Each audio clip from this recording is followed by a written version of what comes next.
Bismillahirrahmanirrahim. Assalamualaikum warahmatullahi wabarakatuh. Jumpa lagi dengan saya Siti Maria Mujiat SS MPDI, dosen pengampu Akhlak Tasawuf semester 2 PJJ PAI dengan kode MK IN006J.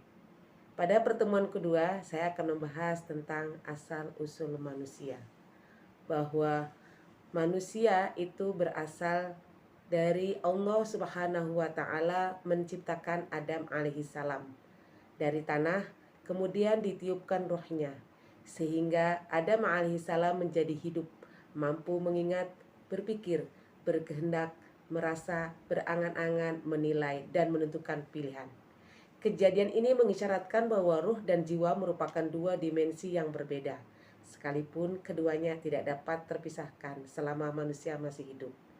Ali Syariati dalam sebuah bukunya menyebutkan bahwa ruh yang ditiupkan Allah Subhanahu wa Ta'ala kepada Adam adalah the spirit of good. Dengan demikian, manusia itu terdiri dari dua unsur, materi dan imateri. Tubuh manusia bersifat materi dari tanah, sedangkan ruh berasal dari substansi imateri di alam gaib. Proses kejadian manusia ini disebut secara jelas dalam Al-Quran dan telah dibuktikan secara ilmiah oleh pengetahuan modern. Banyak ditulis oleh beberapa ahli.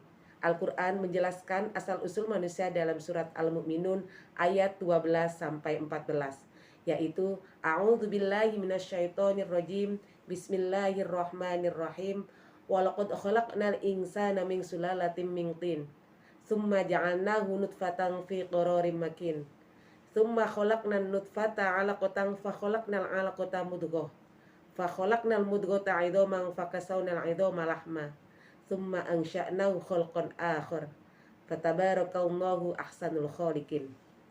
Yang artinya, sesungguhnya kami telah menciptakan manusia dari suatu saripati yang berasal dari tanah. Kemudian kami jadikan saripati itu air mani yang disimpan dalam tempat yang kokoh atau yang dikatakan sebagai rahim. Kemudian air mani itu kami jadikan segumpal darah, lalu dari segumpal darah dijadikan segumpal daging, dan segumpal daging kami jadikan tulang belulang, lalu tulang belulang itu kami bungkus dengan daging, kemudian kami jadikan dia makhluk yang berbentuk lain. Maka Maha Suci Allah pencipta yang paling baik. Apa yang dimaknai oleh manusia berasal dari alam ini dan asalnya dari tanah. Bahan-bahan makanan itulah yang setiap hari dikonsumsi manusia menjadi energi atau tenaga untuk melakukan aktivitas sehari-hari.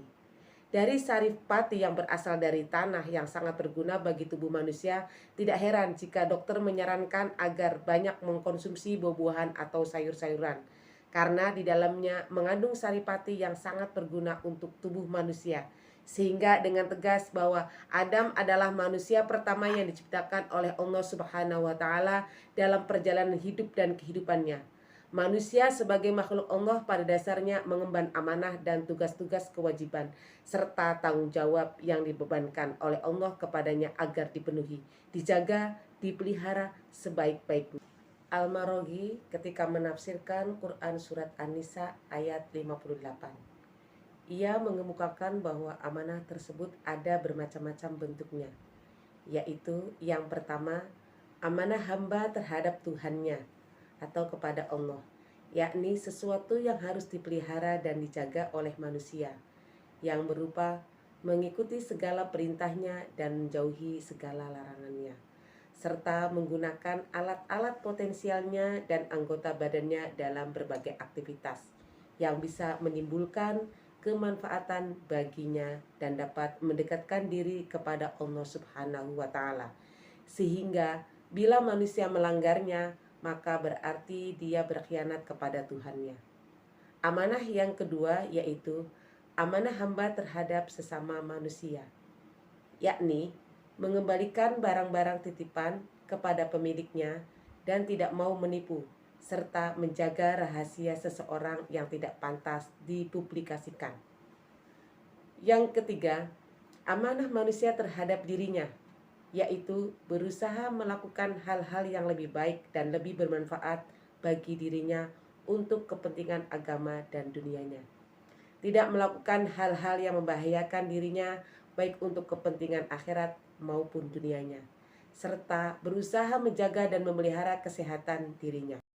Di dalam Al-Quran dinyatakan bahwa manusia termasuk makhluk yang siap dan mampu mengemban amanah tersebut ketika ditawari oleh Allah Subhanahu wa Ta'ala. Sebaliknya, makhluk yang lain justru enggan menerimanya atau tidak siap dan tidak mampu mengemban amanah tersebut. Sebagaimana firman-Nya dalam Quran surat Al-Ahzab ayat 72. A'udzu billahi minasyaitonir rajim. Bismillahirrahmanirrahim. Inna 'aradnal amanata 'alas samawati wal ardi wal jibali fa abaina ayyahmilnaha wa ashfaqna minha wa hamalahal insan innahu kana dzaluman jahula. Yang artinya adalah sesungguhnya kami telah mengemukakan amanat kepada langit, bumi, dan gunung-gunung. Maka semuanya enggan untuk memikul amanat itu, dan mereka khawatir akan mengkhianatinya. Dan dipikullah amanat itu oleh manusia. Sesungguhnya manusia itu amat zalim dan amat bodoh.